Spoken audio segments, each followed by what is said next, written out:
What's going on, guys? This is GT. Welcome to my channel. If you guys like this video, make sure to give it a like. So I have been trying to do solo challenge rift and trying to make a really good record, and I ended up being top second with 55 seconds of record, and the person who is on top of me is actually really strong. Also, the one who is below me is actually really strong, but still I managed to do it in 55 seconds without the tower orbs or anything. And before I show you guys the clip and the tries that I have done, let me just give you a quick tour of my build here.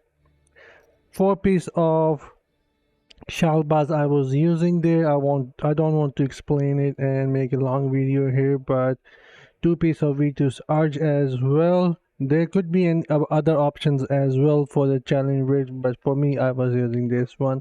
Then Horns of the Hex helmet is what I am using for the siphon. Then for the bats damage, that deals more bats damage, so it will help me when I am moving around. I can kill enemies without stopping. Swarm Speaker for the cloud of bats, so now the bats will actually circling around you, and that is really good. And also Faces of Fading Mirth for the bats, causing the continual poison damage. Broken core skill for the siphon as well. If your siphon deals damage to enemy 3 times, you will additional deal damage, and it will be called hemorrhage. Then the beast lever for the skewer leap, so you'll be able to leap with the skewer with this skill. That is really essential in my opinion. Mercy Plight, a really good one for the shadow damage, and it gives additional damage on marks enemies, really good against single target, so I was using it for the boss.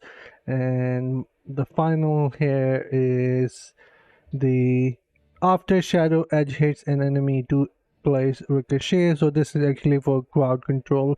You can deal more damage in crowd as your speed is low with the blood knight, so this actually helps as well. As speaking of gems, I'm using berserker eye, which pretty much increase damage of all sources.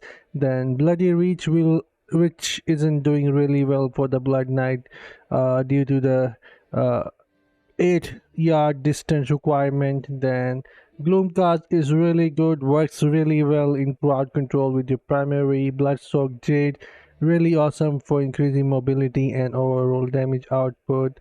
And Bottle Hope, another awesome gem that there is. And with your your Gloomcast can also activate your Bottle Hope, gives you the buff. And V2's RG, it will last for me like 10 seconds, which is really good.